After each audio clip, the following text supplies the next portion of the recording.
بسم الله الرحمن الرحيم الحمد لله رب العالمين والعاقبة للمتقين والصلاة والسلام على أشرف الأنبياء والمرسلين وعلى آله وأصحابه أجمعين أما بعد بلوغ المرام کا کتاب الطہارہ ہم پڑھ رہے تھے، اور آج کتاب الطہارہ کا آخری باب جو ہے وہ ہم انشاءاللہ مکمل کریں گے، اور اس کے ساتھ ہی ہمارا یہ سیمسٹر جو ہے وہ پایہ تکمیل کو پہنچ جائے گا، اور اس کے بعد آپ لوگوں کا انشاءاللہ اگزام ہوگا۔ پھر نئے سیمسٹر کے اندر آپ کتاب الصلاۃ سے آغاز کریں گے۔ کتاب الطہارہ کے اندر ہم نے بہت سارے مسائل پڑھے، اور جس میں پانی کی طہارت کے مسائل تھے، اسی طرح موضوع پر مسح، وضو، غسل، قضاء حاجت کے آداب، پھر تیمم، یہ ساری چیزیں ہم پڑھ چکے ہیں۔ حیض کا لغوی معنی ہوتا ہے کسی چیز کا بہنا، سیلان، جبکہ شریعت کے اندر حیض سے مراد وہ مخصوص ایام جن میں بنات آدم کو خون جو ہے وہ جاری ہو جاتا ہے، انہیں ایام حیض کہا جاتا ہے۔ اہل عرب کے ہاں جب وادی میں پانی چل پڑتا اور وادی بہہ پڑتی تو وہ کہتے حاض الوادی، وادی بہہ پڑی ہے۔ تو یہ اللہ رب العزت نے بنات آدم کی فطرت میں اور ان کی طبیعت کے اندر اللہ رب العزت نے یہ ایک طریقہ رکھا ہے جو ہر مہینے ان کو لاحق ہوتا ہے، جس سے وہ دوچار ہوتی ہیں، اور یہ در حقیقت وہ خون ہوتا ہے جو بچے کی تخلیق کے اندر کام دیتا ہے۔ جب کوئی حاملہ ہو جائے تو پھر یہ خون آنا بند ہو جاتا ہے، اور جب حمل نہ ہو تو پھر یہ خون جو ہے ہر کسی کی اپنی روٹین کے مطابق جاری رہتا ہے۔ تو حیض کی کم از کم مدت جو ہے وہ 1 دن، اور زیادہ سے زیادہ مدت جو ہے وہ 15 دن ہوتی ہے، اور یہ موسم کے اعتبار سے، حالات کے اعتبار سے، مختلف مقامات کے اعتبار سے، یا پھر بعض خواتین کی اپنی روٹین کے اعتبار سے، خاندانی اعتبار سے یہ فرق ہوتا ہے۔ بعض کے ایام جو ہیں وہ 1 دن سے لے کر 4 5 6 دن تک، عموماً 5 6 دن تک جو ہے وہ مکمل ہو جاتے ہیں، اور بعض کے ایام جو ہیں وہ زیادہ دیر تک بھی جاری رہتے ہیں۔ تو ایک ہے حیض اور ایک ہے استحاضہ۔ جب تک حیض کا خون آ رہا ہے اس وقت تک نہ تو نماز پڑھنے کا حکم ہے اور نہ ہی روزہ رکھنے کا۔ نماز اور روزہ جو ہے ان دونوں سے منع کیا گیا ہے، اور جب حیض ختم ہو جائے تو پھر جو روزے رہ گئے ہوں ان کی قضا کا حکم ہے، لیکن جو نمازیں رہ گئی ہوں ان کی قضا کا حکم نہیں ہے۔ یعنی نمازیں معاف ہو جائیں گی، لیکن جو روزے آپ کے فرض رہتے ہیں ان کی قضا جو ہے وہ دی جائے گی۔ تو حیض کے حوالے سے اس باب میں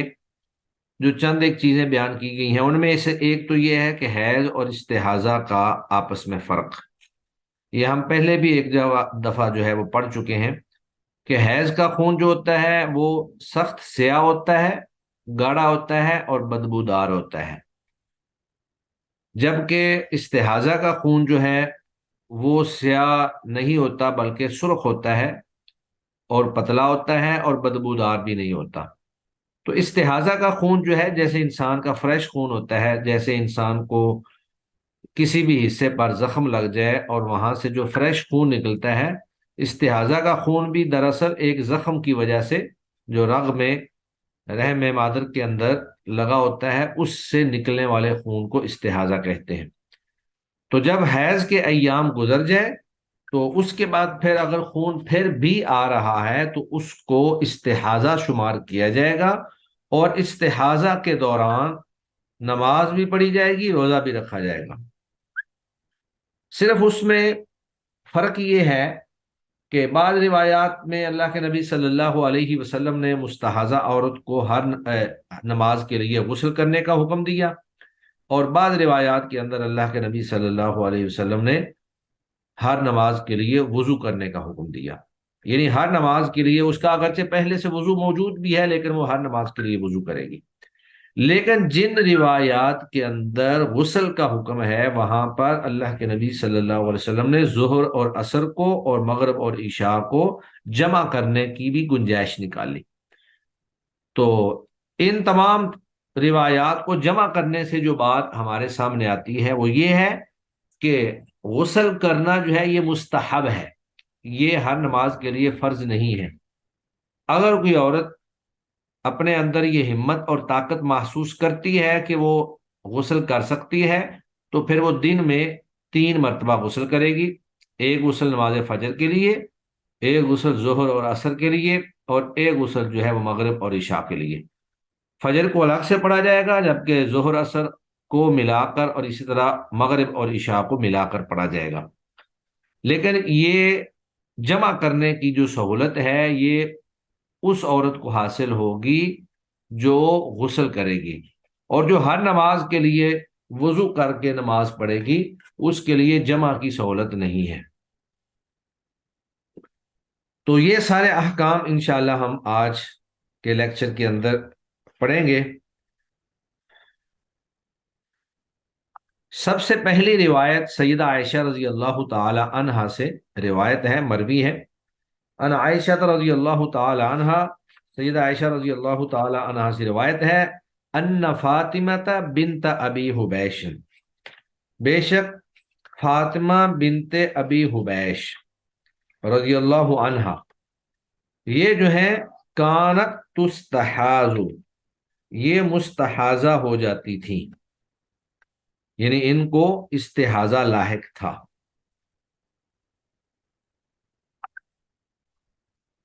فقال لها رسول اللہ صلی اللہ علیہ وسلم، پس انہیں رسول اللہ صلی اللہ علیہ وآلہ وسلم نے فرمایا کہ ان دم الحیض، بے شک حیض کا خون، دمن اسود،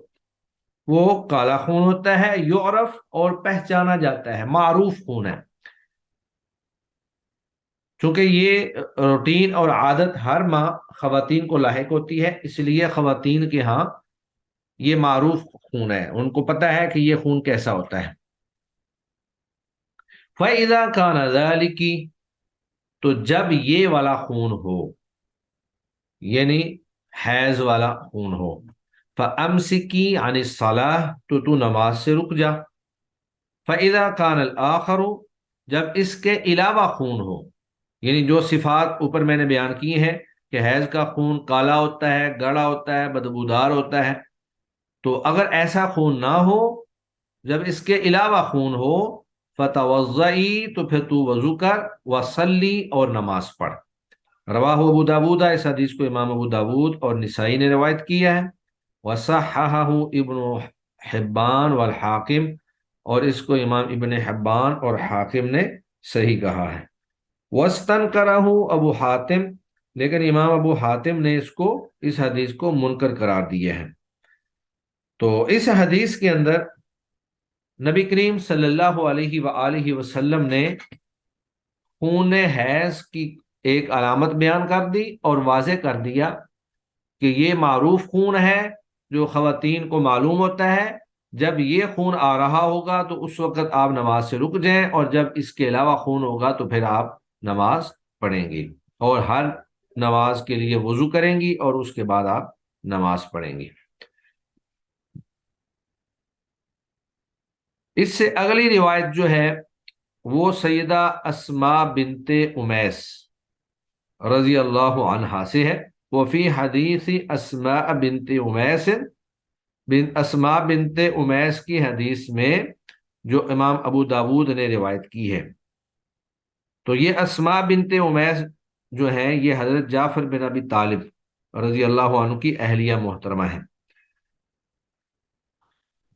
کہ اس میں یہ الفاظ بھی ہیں کہ اللہ کے نبی صلی اللہ علیہ وسلم نے فرمایا کہ وَلْتَجْلِسْ، پس چاہیے کہ وہ عورت بیٹھ جائے، فی مرکن، ایک ٹب میں، فَإِذَا رَأَتْ، پس جب وہ دیکھے، سفرتن، زردی، زردی کا نشان، فوق المائی پانی کے اوپر، فلتغتسل بس چاہیے کہ وہ غسل کرے۔ تو زردی سے مراد خون کا اثر ہے، خون کے نشانات ہیں، اور اس سے خون حیض نہیں بلکہ خون استحاضہ مراد ہے۔ تو جب عورت دیکھ لے کہ خون حیض بند ہو چکا ہے تو فلتغتسل وہ غسل کرے، للظہر والعصر ظہر اور عصر کے لیے غسلا واحدا ایک ہی غسل، وتغتسل اور غسل کرے للمغرب والعشاء مغرب اور عشاء کے لیے غسلا واحدا ایک ہی غسل، وتغتسل للفجر اور فجر کے لیے غسل کرے غسلا واحدا ایک ہی غسل، وتتوضأ فیما بین ذلک اور اس کے درمیان میں وہ وضو کرتی رہے۔ اب اس حدیث سے یہ معلوم ہوتا ہے کہ 3 دفعہ جو ہے وہ غسل کیا جائے گا، ایک فجر کے ٹائم، ایک ظہر اور عصر کے لیے، اور ایک مغرب اور عشاء کے لیے۔ اب چونکہ ظہر اور عصر اور مغرب اور عشاء دونوں کو اکٹھا بیان کیا گیا ہے، یہاں پھر اہل علم کی 2 آراء ہیں۔ بعض کہتے ہیں کہ ظہر اور عصر کو اکٹھا کر کے پڑھنے کا یہاں بیان ہے، بعض کہتے ہیں کہ نہیں، یہ جو آگے اللہ کے نبی نے آخر میں فرمایا کہ وَتَتَوَضَّأُ فِيمَا بَيْنَ ذَلِكَ اس کے درمیان میں وہ وضو کرے گی، تو اس کا مطلب یہ ہے کہ نماز ظہر کے لیے تو وہ غسل کرے گی اور نماز عصر اپنے وقت پر ادا کرے گی، لیکن نماز عصر کے لیے وہ وضو کر لے گی۔ اسی طرح نماز مغرب کے لیے وہ غسل کرے گی اور نماز عشاء اپنے وقت پر پڑھے گی اور نماز عشاء کے لیے وہ وضو کر لے گی۔ جبکہ بعض نے کہا کہ نہیں، دونوں نمازیں وہ اکٹھی بھی پڑھ سکتی ہے، اور یہ دونوں احتمال ہی اس حدیث سے نکلتے ہیں۔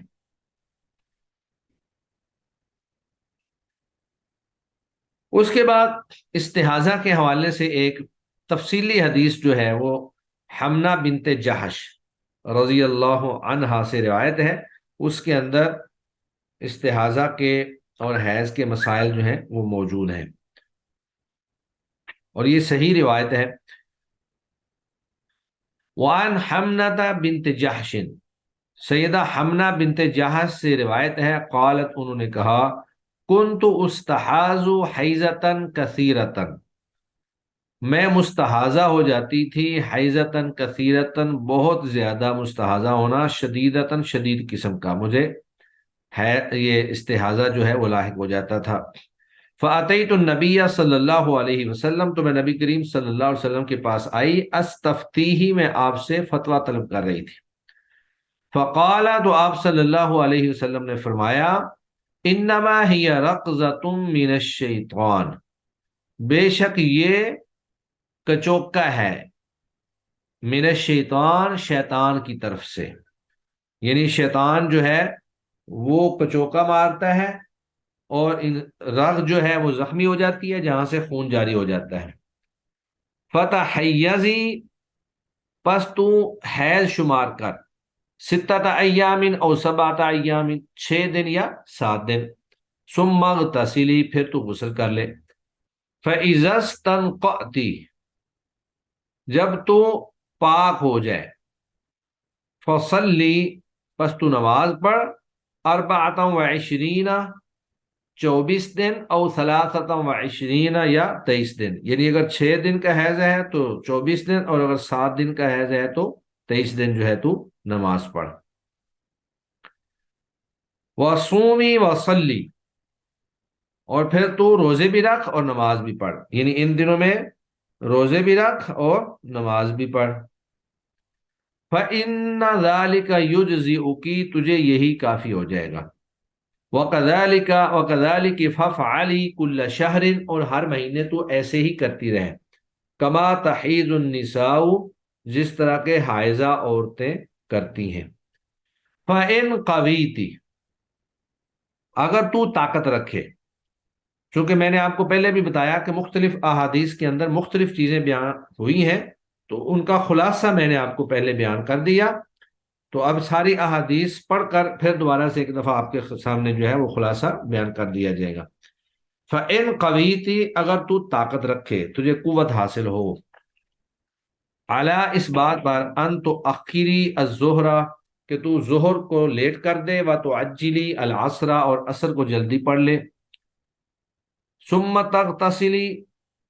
پھر تو غسل کر، حین تطہرین، کہ جب تو پاک ہو جائے، و تصلین الظہر والعصر جمیعا، اور پھر تو پڑھ ظہر اور عصر کو اکٹھا، یعنی غسل کر کے ظہر کو کچھ لیٹ کر دے، عصر کو جلدی کر لے، اور دونوں کو ملا کر جو ہے تو پڑھ۔ اس کے بعد پھر فرمایا ثم تؤخرین المغرب وتعجلین العشاء، پھر تو مغرب کو لیٹ کر اور عشاء کو جلدی پڑھ، ثم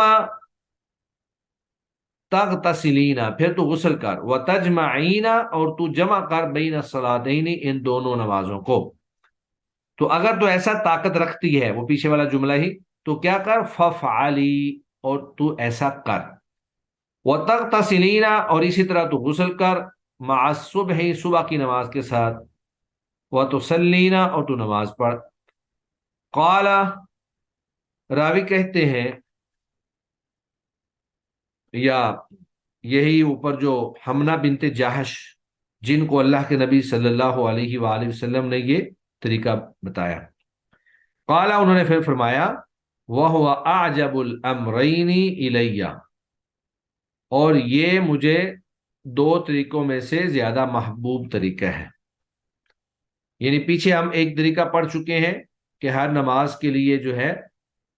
وضو کر، لیکن یہاں پر یہ ہے کہ فجر کے لیے ایک وضو، اور یہ ایک غسل، اور ظہر عصر کو جمع کر کے پڑھنا، ظہر کو لیٹ کر دینا، عصر کو جلدی پڑھ لینا، اسی طرح مغرب عشاء کو جمع کر کے پڑھنا، اور ان دونوں نمازوں کے لیے غسل کرنا، تو یہ مجھے زیادہ پسندیدہ طریقہ ہے۔ رواہ الخمسۃ، اس حدیث کو ائمہ خمسہ نے روایت کیا ہے، الا النسائیہ، سوائے امام نسائی کے، یعنی امام نسائی کے علاوہ جو باقی ائمہ خمسہ ہیں۔ وصححہ الترمذی، اور امام ترمذی نے اس حدیث کو صحیح کہا ہے، وحسنہ البخاری، اور امام بخاری نے اس کو حسن قرار دی ہے۔ اس کے بعد پھر اگلی حدیث جو ہے وہ سیدہ عائشہ رضی اللہ تعالی عنہا سے مروی ہے۔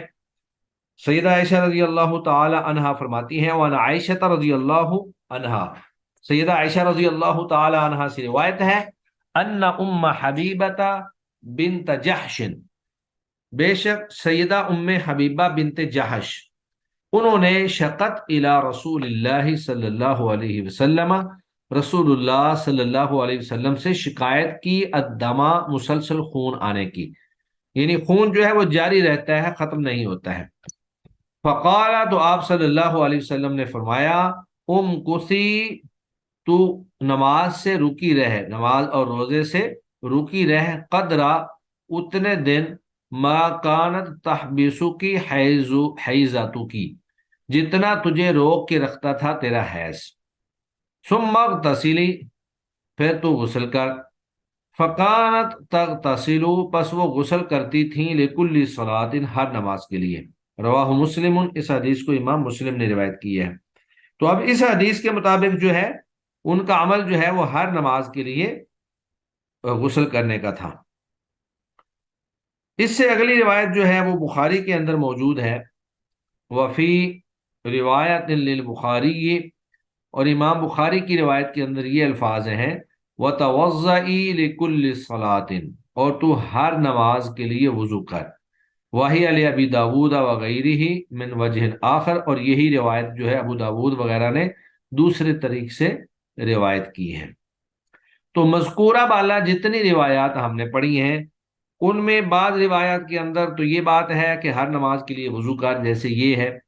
بعض روایات میں یہ ہے کہ تو ہر نماز کے لیے غسل کر، جس طرح کہ ہم اس سے پہلی روایت پڑھ چکے ہیں، اور بعض میں یہ ہے کہ چونکہ ہر نماز کے لیے غسل مشکل ہو جاتا ہے، تو آپ فجر کو چونکہ اکٹھا نہیں کر سکتے، وہ تو الگ پڑھیں گے، لیکن مغرب عشاء اور ظہر عصر کو جمع کر کے آپ پڑھیں، اور دونوں نمازوں سے پہلے غسل کر لیں، اور پھر دو نمازیں پڑھ لیں، پھر دو نمازوں سے پہلے غسل کر لیں، اور دو نمازیں پڑھ لیں۔ لیکن میں نے پہلے جس طرح بتایا کہ غسل کرنا مستحب ہے، مسنون ہے، واجب اور فرض نہیں ہے۔ اگر کوئی یہ طاقت رکھتی ہے عورت، اس کی صحت اس بات کی اجازت دیتی ہے یا موسم اس بات کی اجازت دیتا ہے کہ وہ 3 دفعہ غسل کر سکے تو وہ ایسا کر لے، مستحب عمل ہے۔ لیکن اگر مشکل ہے، اس کو اپنی صحت کا اندیشہ ہے یا موسم شدید ہے سردی والا کہ غسل کرنا جو ہے وہ بیماری کا باعث بن سکتا ہے، تو وضو جو ہے وہی کافی ہوگا، ہر نماز کے لیے وضو کر کے وہ نماز ادا کرے گی۔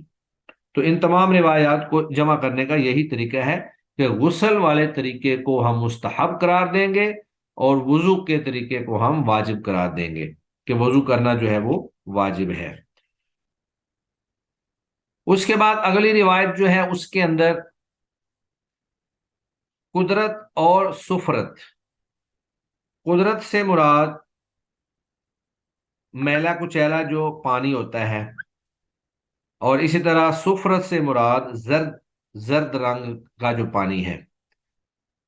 تو میلا کچیلا پانی یا زردی مائل پانی جو ہے، جب حیض کے بعد عورت طہارت حاصل کر لے، غسل کر لے، اور اس کے بعد اگر اس طرح کا پانی جو ہے وہ خارج ہو یا کوئی داغ وغیرہ لگ جائے تو اس کی طرف توجہ نہیں کرنی چاہیے۔ تو یہاں پر لفظ جو ہے وہ مٹیالے رنگ کے پانی اور زرد رنگ کے پانی کی بات ہے، یہاں پر خون کی بات نہیں ہے۔ اگر خون کا داغ لگتا ہے تو وہ ابھی تک حیض ہی چل رہا ہوگا، لیکن اگر مٹیالے رنگ کا، گدلے رنگ کا پانی یا زرد رنگ کا پانی جو ہے وہ بعد میں اگر کچھ داغ لگ جائے یا کچھ خارج ہو جائے تو اس کو حیض شمار نہیں کیا جائے گا، اس کو کچھ بھی نہیں سمجھا جائے گا۔ وان ام عطیہ رضی اللہ عنہا، سیدہ ام عطیہ رضی اللہ عنہا سے روایت ہے، قالت انہوں نے کہا، کننا لا نعد القدرۃ والسفرۃ، کننا ہم تھیں، لا نعد نہیں شمار کرتی تھی، القدرۃ مٹیالے رنگ کے پانی کو، والسفرۃ اور زرد رنگ کے پانی کو، بعد الطہری طہارت حاصل کر لینے کے بعد، شیئا کچھ بھی، یعنی اس کو ہم کوئی اہمیت نہیں دیتی تھی۔ رواہ البخاری و ابو داود، اس حدیث کو امام بخاری اور ابو داود نے روایت کیا ہے، واللفظ لہ، لیکن یہ الفاظ جو ہیں یہ ابو داود کے ہیں۔ تو ہو ضمیر جو ہے، ضمیر وہ قریب کے مرجع کی طرف لوٹتی ہے، تو یہ الفاظ جو یہاں پر منقول ہوئے ہیں یہ ابو داود شریف کے ہیں۔ اس کے بعد اگلی روایت جو ہے وہ سیدنا انس رضی اللہ تعالی عنہ سے مروی ہے کہ اگر کوئی عورت حیض میں مبتلا ہو تو کہاں تک جو ہے اس کے ساتھ میل جول کیا جا سکتا ہے یا کہاں تک جو ہے اس سے دور رہنا چاہیے۔ دراصل یہود جو ہیں وہ جب کوئی عورت حیض سے ہو جاتی تھی تو وہ اس کو الگ کر دیتے تھے، نہ اس کے ساتھ میل جول ان کا ہوتا تھا، نہ اس کے ہاتھ کا کھانا کھاتے تھے، نہ اس کے دھوئے کپڑے پہنتے تھے، اس کو بالکل الگ ایک کمرے میں بند کر دیتے۔ تو یہ جو ہے انسانیت کے احترام کے منافی ایک عمل تھا ان کا، لیکن یہ اسلام کی عظمت ہے، اسلام کی شان ہے کہ اسلام نے عورت کو وہ مقام عطا فرمایا ہے جو کسی اور جگہ عورت کو نہیں مل سکا۔ آج جو ہے لوگ اعتراض کرتے ہیں اسلام کے اوپر کہ اسلام جو ہے وہ عورتوں کو گھر میں بند رکھتا ہے، ان کو پردے میں بند کرتا ہے، تو یہ ساری چیزیں عورت کی فطرت کے عین مطابق ہیں، اس میں عورت کی حفاظت ہے۔ جو چیز قیمتی ہوتی ہے اس کو چھپا کے ہی رکھا جاتا ہے، آدمی اپنی جو بھی قیمتی چیزیں ہوتی ہیں، زیورات ہیں، سونا ہے، ہیرے جواہرات ہیں، ان کو چھپا کے رکھا جاتا ہے، ان کی نمائش نہیں کی جاتی ہے۔ تو سیدنا انس رضی اللہ تعالی عنہ سے مروی ہے، ان الیہودا، بے شک یہود جو ہیں، کانت وہ تھے، اذا حاضت المرأۃ، جب کوئی عورت حائضہ ہو جاتی، فیہم ان میں، لم یؤکلوها، تو وہ اس کے ساتھ مل کر کھانا نہیں کھاتے تھے۔ فقال النبی صلی اللہ علیہ وسلم، تو نبی کریم صلی اللہ علیہ وسلم نے فرمایا، کیا فرمایا کہ اسنعوا کل شیء، اسنعوا تم کرو، کل شیء سب کچھ، سب کچھ سے مراد یہ ہے کہ اس کے ساتھ کھانا کھاؤ، کھانا پانی پیو، یا بوس و کنار آپ کر سکتے ہیں، اکٹھے سو سکتے ہیں، اس کے ہاتھ سے برتن دھوئے ہوئے یا کپڑے دھوئے ہوئے استعمال کر سکتے ہیں، سب کچھ جو ہے آپ کر سکتے ہیں، الا النکاح، سوائے جماع کے۔ تو جماع جو ہے وہ منع ہے، مباشرت کرنا منع ہے، اس کے علاوہ آپ سب کچھ جو ہے وہ کر سکتے ہیں، آپ کے لیے جائز ہے۔ تو یہ اسلام نے عورت کو ایک مقام اور شان دی ہے، تو اس کو انسانیت کا احترام دیا ہے کہ جب اللہ نے ان کے مقدر میں یہ مخصوص ایام لکھ دیے ہیں، ان کی فطرت کا حصہ بنا دیے ہیں، اور یہ تخلیق انسان کے لیے ضروری تھا، کیونکہ یہی خون جو ہے یہ انسان کی پیدائش کے اندر استعمال ہوتا ہے،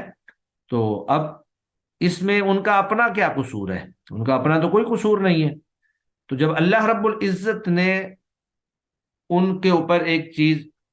مقرر کر دی ہے، تو پھر یہ تو گویا کہ اللہ رب العزت کی اس تخلیق کے اوپر اعتراض ہے کہ اللہ نے ایسا کیوں پیدا کیا ہے۔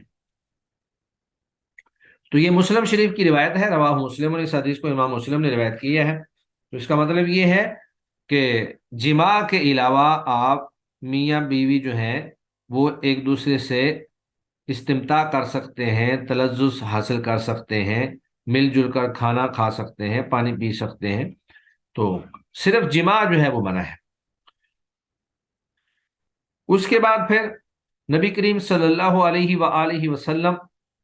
ان کا اپنا طرز عمل ہے، جو اللہ کے سب سے مقرب، اللہ کے سب سے متقی اور پرہیزگار انسان تھے، انہوں نے خود ایک عمل کر کے دکھایا اور اپنی امت کے لیے اس کو بطور نمونہ بنا دیا۔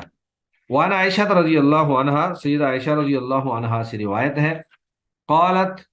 انہوں نے فرمایا، کان رسول اللہ صلی اللہ علیہ وسلم، تھے رسول اللہ صلی اللہ علیہ وسلم، یأمرنی، مجھے حکم دیتے، فأتزر، تو میں ازار باندھ لیتی، چادر باندھ لیتی، فیباشرنی، تو آپ میرے ساتھ مباشرت کرتے۔ تو یہاں مباشرت سے مراد جماع نہیں ہے، بلکہ یہاں باشرہ یباشر، ہم آغوش ہونا، مل کر اکٹھے سونا یا ایک دوسرے سے معانقہ کرنا، ایک دوسرے کے ساتھ مل جانا، تو یہاں ہم آغوش ہونے کے معنی میں لیں گے۔ وَأَنَا حَائِضٌ، اس حال میں کہ میں حائضہ ہوتی تھی، یعنی حیض کی حالت میں نبی کریم صلی اللہ علیہ وسلم جماع کے علاوہ لذت حاصل کرنا، تمتع حاصل کرنا، یہ آپ صلی اللہ علیہ وسلم جو ہے وہ اپنی اہلیہ سے کر لیا کرتے تھے۔ تو یہ اللہ کے نبی صلی اللہ علیہ وسلم نے ہمارے لیے ایک نمونہ چھوڑا ہے، اور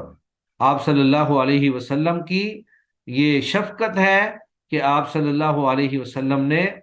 بناتے آدم کو وہ مقام اور وہ شان دی جو کسی اور نے نہیں دی۔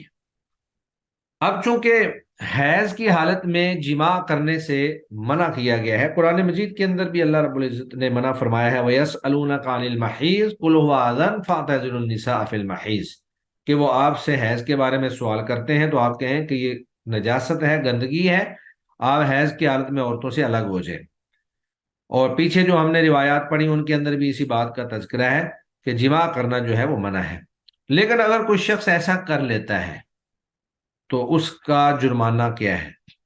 وعن ابن عباس، سیدنا عبداللہ بن عباس رضی اللہ تعالیٰ عنہ سے روایت ہے، وہ اللہ کے نبی سے روایت کرتے ہیں، فی الذی، اس شخص کے بارے میں، یأتی امرأتہ، جو اپنی عورت کے پاس آئے، یعنی جماع کرے اس سے، وہی حائض، اس حال میں کہ وہ عورت حائضہ ہو، قال، تو فرمایا، یتصدق بدینار، وہ 1 دینار صدقہ کرے، اور بنصف دینار، یا نصف دینار صدقہ کرے۔ رواہ الخمسۃ، اس حدیث کو ائمہ خمسہ نے روایت کیا ہے، اور امام حاکم اور ابن القطان نے صحیح کہا ہے۔ ورجح غیرہما وقفہ، امام حاکم اور ابن القطان کے علاوہ دیگر محدثین نے اس حدیث کو موقوف قرار دیا ہے۔ موقوف کا مطلب یہ ہے کہ حضرت عبداللہ بن عباس کا اپنا فتویٰ ہے، یہ بات اللہ کے نبی صلی اللہ علیہ وسلم سے ثابت نہیں ہے۔ تو اس حدیث کے بارے میں اہل علم کے ہاں 2 آراء پائی جاتی ہیں۔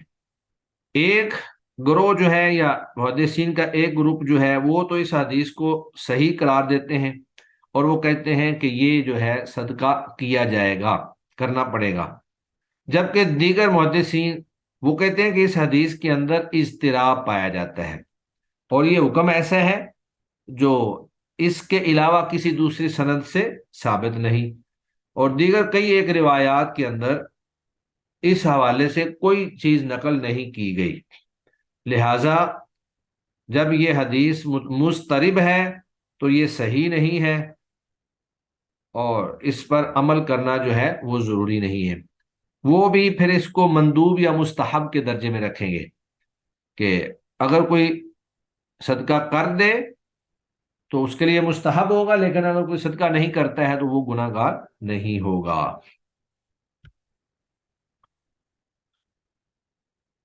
اس سے اگلی حدیث جو ہے اس کے اندر اس بات کی وضاحت کی گئی ہے کہ حائضہ عورت جو ہے وہ نہ تو نماز پڑھتی ہے اور نہ ہی وہ روزہ رکھتی ہے۔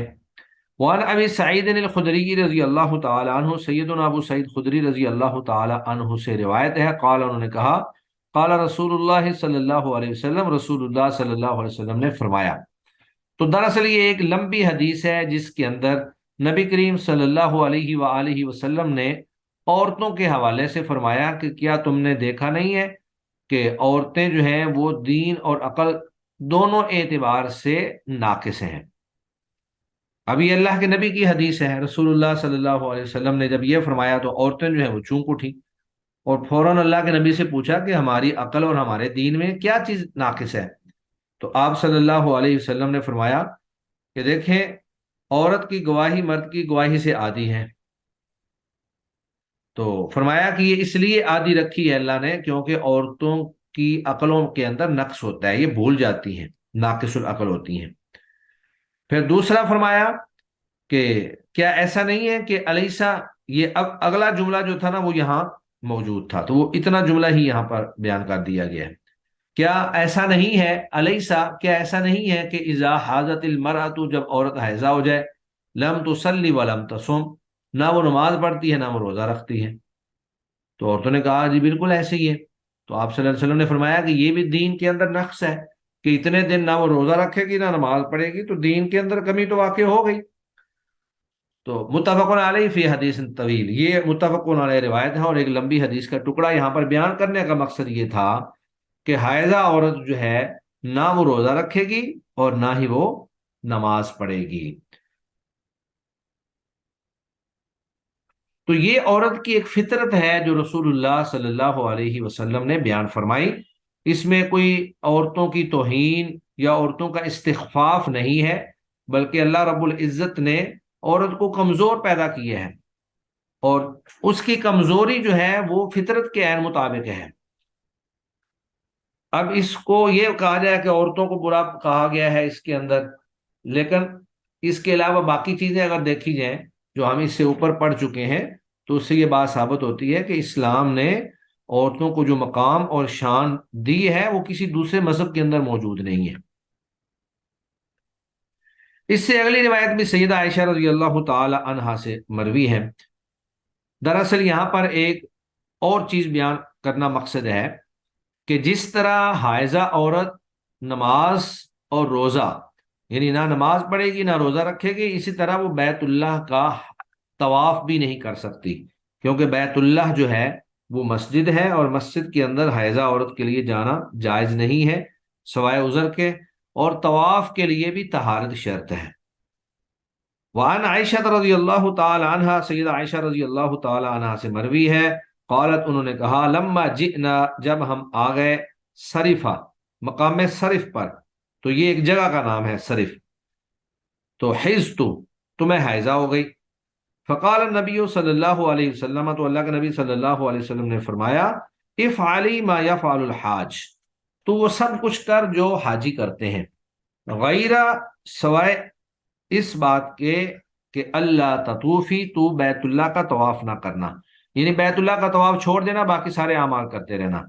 حتیٰ تطہری، حتیٰ کہ تو پاک ہو جائے، تو جب تو پاک ہو جائے پھر بیت اللہ کا جا کر طواف کر لینا۔ متفق علیہ، یہ حدیث متفق علیہ ہے،